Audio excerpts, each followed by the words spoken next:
नमस्कार दोस्तों, एक बार फिर से आपका स्वागत है चाणक्य क्लासेस के ऑनलाइन प्लेटफॉर्म पर। मैं कपिल सोनी एमसीक्यू की क्यू लेके आया हूं और उस सीक्वेंस में आज हम पढ़ रहे हैं एआरओ एग्ज़ाम। एआरओ एग्ज़ाम जो है 2022 में होल्ड हुआ और इस एग्ज़ाम के तहत हम लोग आज पढ़ रहे हैं जीके और एग्रोनॉमी का पेपर। वीडियो नंबर हमारी 12 स्टार्ट है।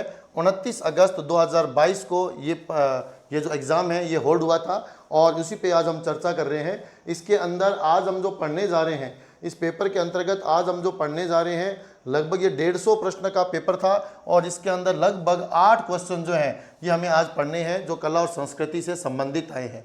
पिछले कुछ वीडियोज़ में हम लोग कंटिन्यू इसको पढ़ रहे हैं। जितने भी paper first grade second grade में हुए, डबल एआरओ एग्ज़ाम में हुए, एआरओ एग्ज़ाम में हुए, उन सबको हमने पढ़ा है। आज एआरओ एग्ज़ाम के तहत एग्रोनॉमी के पेपर को हम पढ़ने जा रहे हैं और इस पेपर के अंदर आप जो है पहला प्रश्न आपके सामने है।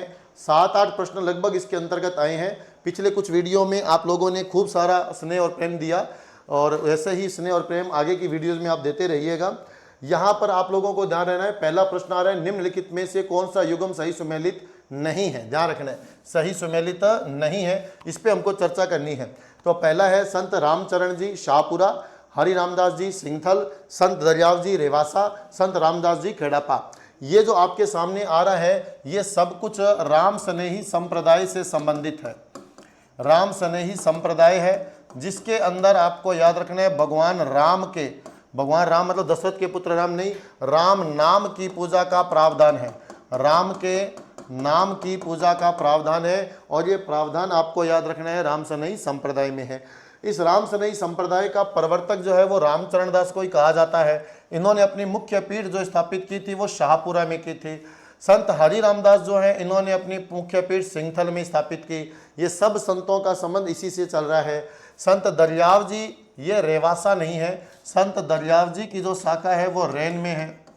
रैन कहाँ पड़ता है? नागौर में। और संत रामदास जी जो है इनकी शाखा आप बताएंगे खेड़ापा, जो पड़ता है जोधपुर ग्रामीण में, जोधपुर ग्रामीण में।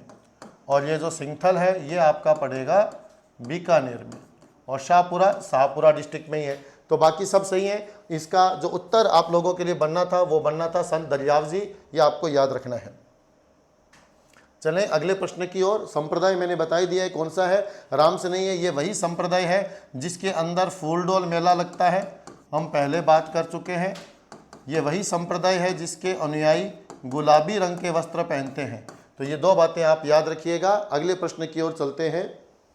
अगला प्रश्न है हमारा, किलकिला तोप का संबंध निम्न में से किस दुर्ग से है। देखिए आपको कुछ तोपों के नाम बता रहा हूं, आप याद रखिएगा, जैसे किलकिला, बावानी, गज्जक, गुब्बारा, गजनी खां, शंभू बाण। देखिए जो तोपें मैंने लिखी हैं एक ही जगह पे लिख दी हैं सारी तोपें। इन तोपों के नाम आए ना तो आप इन सब तोपों को एक ही दुर्ग से कनेक्ट कर दीजिएगा। इन सब तोपों का नाम एक ही दुर्ग से आप कनेक्ट कीजिएगा और वो दुर्ग कौन सा है? मेहरानगढ़। मेहरानगढ़ दुर्ग है ना। आप किलकिला, गजनी खां, भवानी, शंभूबाण, गज्जक और गुब्बारा तोप की बात करेंगे। बाकी दुर्गों में कोई विशेष तोपों की बात नहीं है। आमेर दुर्ग में नहीं है, हालांकि जयगढ़ जब आप पढ़ते हैं तो उसमें जयबण तोप का वर्णन आ जाता है। जयगढ़ पढ़ते हैं तो उसके अंदर आपके लिए जयबण तोप का नाम आ जाता है। जूनागढ़, चित्तौड़गढ़ आदि में कभी भी किसी प्रकार की तोपों के ऊपर कोई प्रश्न एग्जाम में नहीं पूछा गया है, जो ज़्यादा इंपॉर्टेंट नहीं है। पर आपको मेहरानगढ़ दुर्ग से रिलेटेड इन तोपों के नाम जो है वो आपको याद रखने हैं मित्रों। इनके नाम याद कर लीजिएगा और ये आपको याद रखना है कौन से दुर्ग से रिलेटेड है। मेहरानगढ़ दुर्ग से ये रिलेटेड है। जैसे एक शारदा तोप आती है, शारदा तोप आती है, तो ये खंडार का किला है। खंडार का किला ये पड़ता है सवाई माधोपुर में। यहाँ की ये मुख्य तोप है। एक तोप आप याद रखिएगा, गर्भ गुंजन तोप आती है, गर्भ गुंजन। ये तारागढ़ दुर्ग से रिलेटेड आप कर सकते हैं, तारागढ़ बूंदी वाला, इसमें आप बताएंगे गर्भ गुंजन तोप आती है। इस प्रकार से एक तोप आती है जिसका नाम है हुणहुणकार। कई बार इस पे प्रश्न आया है। हुणहुणकार आपको तोप पूछा जाए तो ये शेरगढ़ दुर्ग में है और ये शेरगढ़ दुर्ग पड़ता है धौलपुर में। इस तरीके से कुछ तोपों के नाम आप लोगों को मैंने बताए हैं। आप अच्छे से तोप के नाम याद करके एग्जाम में जाया करें, वहां पर तोपों के ऊपर प्रश्न अवश्य आपसे पूछा जाता है। चलिए अगले प्रश्न की ओर चलते हैं। अगला प्रश्न है, निम्न में से कौन सा सुशीर वाद्य यंत्र नहीं है? नहीं है। सुशीर वाद्य यंत्र वो होते हैं जो फूंक मार करके हवा के माध्यम से बजाए जाते हैं, तो अलगोजा इसमें सुशीर वाद्य यंत्र है, आपको याद रखना है। रवाज जो है वो एक तत्वाद्य यंत्र है, रवाज एक तत्वाद्य यंत्र है। मशक सुशीर है और नट भी सुशीर है, तो आपको याद रखना है रवाज जो है वो एक तत्वाद्य यंत्र है, तो इसका जो उत्तर बनेगा वो कौन सा बनेगा? रवाज बनेगा, जो सुशीर वाद्य यंत्र नहीं है। देखिए सबसे पहले बात हम अलगोजा की कर लेते हैं, जिसके अंदर 2 बांसुरियां एक साथ प्रयोग की जाती है। इसमें 2 बांसुरियां एक साथ प्रयोग की जाती है। कौन से में? अलगोजा में। ये राजस्थान का राज्य वाद्य यंत्र कहा गया है, राजस्थान का राज्य वाद्य यंत्र इसको कहा जाता है अलगोजा को।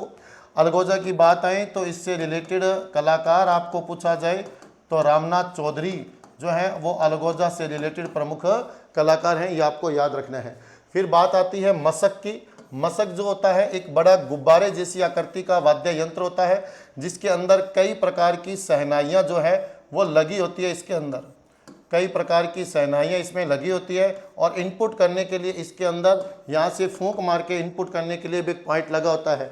इंग्लिश में इस मशक को आप लोग बैग पाइपर बोल देते हैं, बैग पाइपर्स बोल दिया जाता है इसको, बैग पाइपर्स। ध्यान रखना है मित्रों, वाद्य यंत्र की बात कर रहा हूँ। ये मशक जो है ये बैग पाइपर्स है, और नाथों और जोगियों के द्वारा इसका प्रयोग किया जाता है, तो ये आपको याद रखना है, सुशीर वाद्य यंत्रों की श्रेणी में आता है। रही बात नड़ की, नड़ जो होती है ये एक प्रकार की बांसुरी ही है, और नड़ जो है इस में जो छिद्र होते हैं, कई किताबों में लिखा हुआ है कि 4 छिद्रों वाली ये बांसुरी होती है, कई किताबों में 6 छिद्र भी लिख रखे हैं। नड़ जो है इससे रिलेटेड आपको पूछा जाए, कोई कलाकार इससे रिलेटेड आपको पूछा जाए, तो आप एक तो बताएंगे करना भील। करना भील, करना भील जो है ये इसके मुख्य कलाकार रहे हैं, जो जैसलमेर के निवासी थे, जो नड़ बजाने के लिए पारंगत थे, तो इनको आप याद रखेंगे। ये इस प्रकार से नड़ की बात हो गई है। आपको अलगोजा की बात बता दी है। रवाज एक तत्वाद्य यंत्र है, इतना ही आप इसको याद रखिएगा। और मशक जो है ये बैग पाइपर नाथों और जोगियों के द्वारा यूज करते हैं, या बगल में दबाया जाता है, फूंक मार के इसको बजाया जाता है। चलिए अगले प्रश्न की ओर चलते हैं। अगला है ललित ललाम ग्रंथ के लेखक कौन है? देखिए ललित ललाम जो है इसके साथ एक ग्रंथ और लिखा गया था जिसका नाम था रसराज, रसराज। और इनकी रचना जो हुई थी वो बूंदी के एक शासक थे भाव सिंह, बूंदी के एक शासक थे भाव सिंह, इनके काल में इसकी रचना हुई थी। रसराज और ललित ललाम इन दोनों ग्रंथ के रचनाकार आपको पूछा जाए तो कौन है? मती राम है, आपको ध्यान रखना है। ललित ललाम और रसराज इनके ग्रंथ आपको पूछा जाए तो कौन से हैं? मती राम के ललित ललाम और रसराज हैं, और इन ग्रंथों की रचना बूंदी के शासक हाड़ा भाव सिंह के समय की गई थी। ये प्रश्न का उत्तर है, आपको याद रखना है। चलिए इसके बाद में अगला प्रश्न हम देखें तो है कि कुसुम्बा निम्न में से किससे संबंधित है? कुसुम्बा की अगर बात आ जाए मित्रों तो आपको इसको याद रखना है कि अफीम और शराब से संबंधित है। अफीम और शराब का मनुहार जब किया जाता है, तो जैसे आप लोग मनुहार करते हैं अफीम का या शराब का, तो उसको कई समाज में कई क्षेत्रों में उसको कुसुम्बा भी बोला जाता है। ये एक प्रकार का विवाह से रिलेटेड है, या कई जगह पे विवाह संस्कार नहीं कह सकते, विवाह के अंदर विवाह में एक प्रकार से मेहमान नवाजी के लिए इस शब्द का प्रयोग किया जाता है कुसुम्बा। ये आपको याद रखना है, अफीम और शराब से ये संबंधित है। अगले प्रश्न की ओर चलते हैं। अगला प्रश्न है डटकी उपबोली किस भाषा से संबंधित है? डटकी उपबोली है, उपबोली है ये डटकी, आपको याद रखना है। ये डटकी उपबोली जो है ये किससे रिलेटेड है? मारवाड़ी से रिलेटेड है। देखिएगा अगर आप जैसे ये मान लीजिए इस तरीके से अपना राजस्थान मान लेते हैं, और यहाँ अरावली पर्वतमाला ये पूरा हिस्सा जो है ये पश्चिमी राजस्थान है, पश्चिमी राजस्थान है। तो इस पश्चिमी राजस्थान की जो बोली है उसको हम पश्चिमी राजस्थानी कह सकते हैं, पश्चिमी राजस्थानी। और इसी पश्चिमी राजस्थानी बोली को हम क्या बोलते हैं? इसको मारवाड़ी बोली भी कहा जाता है। तो अगर आप लोगों से पूछा जाए कि जी मारवाड़ी की उपबोलियाँ कौन सी है, तो आपको याद रखना है मित्रों, ये जो एरिया है यहाँ पर एक बोली बोली जाती है जिसका नाम है थड़ी। हमारे हनुमानगढ़, गंगानगर, अनूपगढ़ का जो क्षेत्र है वहाँ पे एक बोली है थड़ी। इसके बाद बीकानेर और जैसलमेर का जो एरिया है यहाँ पर बोली जाती है बीकानेरी, यहाँ बोली जाती है बीकानेरी, आपको याद रखना है। इसके बाद में आपको याद रखना है कि ये जैसलमेर वाला जो एरिया है इस तरफ, जैसलमेर वाला जो ये एरिया है इस तरफ आपको पूछा जाए कौन सी है, तो यहाँ पर आप बताएंगे डटकी है। बाड़मेर वाला जो एरिया है, जालोर वाला, यहाँ पर एक बोली है डाटी है। और ये जो सिरोही वाला एरिया है, एस लिख रहा हूँ मैं, सिरोही, एस फॉर सिरोही, सिरोही वाले एरिया में जो है इसको बोला जाता है देवड़ा वाटी, देवड़ा वाटी। दोबारा देख लीजिएगा, हनुमानगढ़ गंगानगर वाले एरिया में थड़ी है, उससे नीचे बीकानेर चूरू वाले में बीकानेरी है। जैसलमेर, जोधपुर और बीकानेर फलोदी का कुछ क्षेत्र है जहाँ डटकी है। बाड़मेर का जो क्षेत्र है जालोर का, वहाँ डाटी है। और सिरोही वाले क्षेत्र में देवड़ा वाटी है। इसके अलावा जो बीच का ये क्षेत्र बच गया है आपके लिए, बीच का ये जो क्षेत्र बच गया है, इस बीच के क्षेत्र में आप बताएंगे तो यहाँ गोड़वाड़ी है। कौन सी बोली है? गोड़वाड़ी। तो ये जितनी बोलियां मैंने लिखी हैं दोबारा देख लीजिएगा, थड़ी, बीकानेरी, डटकी, डाटी, देवड़ा वाटी और गोड़वाड़ी, ये सब की सब किसकी उपबोलियां मानी गई हैं? मारवाड़ी की उपबोलियां मानी गई है। मेवाड़ी की जो उपबोलियां हैं, मेवाड़ी की उपबोलियां जो है उसमें आप याद रखेंगे, मेवाड़ी की उपबोलियों में, मेवाड़ी में जैसे बागड़ी, धावड़ी, बागड़ी, धावड़ी और खेराड़ी, खेराड़ी, इनको उपबोली माना गया है मेवाड़ी की। ढूंढाड़ी की उपबोलियां आपसे पूछा जाए तो ढूंढाड़ी की उपबोलियां बता देते हैं। ढूंढाड़ी की उपबोलियों में आप याद रखेंगे राजावाटी, राजावाटी, आप याद रखेंगे काठेड़ी,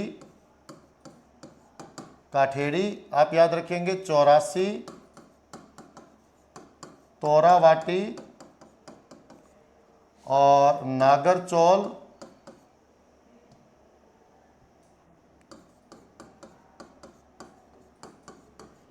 नागरचौल, आप याद रखेंगे किशनगढ़ी। ये सभी की सभी आप बताएंगे ढूंढाड़ी की उपबोली है।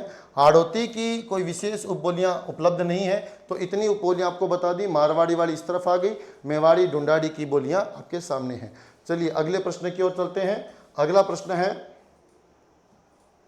निम्नलिखित में से कौन सा युगम सही सुमेलित नहीं है? हमी रासो, जोधराज, ये सही है भैया। बिसल देव रासो, नरपति नालय, ये भी सही है। कुमार रासो, जयानक, ये सही नहीं है। कुमार रासो जो है इसके दलपति विजय हैं, राइटर, और जयानक ने जो लिखा है वो पृथ्वीराज विजय है, जयानक के द्वारा लिखा गया पृथ्वीराज विजय है। और कुमार रासो का दलपत विजय है। संगत रासो, ये आपको बताना है गिरध राशियां का सही है। तो इस क्वेश्चन का जो सही उत्तर बनेगा वो है कुमार रासो। ये वाला सही सुमेलित नहीं था, क्योंकि कुमार रासो लिखा है दलपत विजय ने और जयानक ने लिखा है पृथ्वीराज विजय, ये आपको ध्यान रखना है। चलिए अगले प्रश्न की ओर। लास्ट प्रश्न है मित्रों, 8 प्रश्न थे। सोमपुरा शैली जानी जाती है। सोमपुरा एक गाँव का नाम है, पहले तो याद रखना, ये उदयपुर में पड़ता है। सोमपुरा गांव कहाँ पड़ता है? उदयपुर में पड़ता है। और सोमपुरा गांव एक शैली है। गुजरात से जो कलाकार आकर के मेवाड़ में बसे, गुजरात से कलाकार आकर के मेवाड़ में बसे, वो सोमपुरा गांव में बसे थे। जैसे आप लोग सुनते हैं मंडन, तो मंडन जो है कुंभा का मुख्य शिल्पी है। ये मंडन भी एक प्रकार से सोमपुरा कलाकार था। सोमपुरा शैली मुख्य रूप से जो जानी जाती है ये चित्रकला के लिए जानी जाती है। और इस सोमपुरा गांव को आप मेवाड़ चित्र शैली के अंतर्गत पढ़ते हैं, मेवाड़ चित्र शैली के अंतर्गत पढ़ते हैं। क्योंकि आप लोगों को पता है कि मेवाड़ चित्र शैली जो है ये प्रभावित रही है जैन शैली से, या ये प्रभावित रही है गुर्जर शैली से। तो ये जो दोनों ही शैलियाँ हैं, ये मेवाड़ में जैन शैली और गुर्जर शैली, ये दोनों शैलियाँ आई कहाँ से हैं? गुजरात से। और गुजरात से इन शैलियों को लेके जो कलाकार आए थे उनका ठिकाना जो था, उनका निवास जो था, वो निवास कहाँ पर था? सोमपुरा गाँव में। और उस शैली को क्या कहा जाता है? सोमपुरा शैली। ये आपको ध्यान रखना है। धन्यवाद।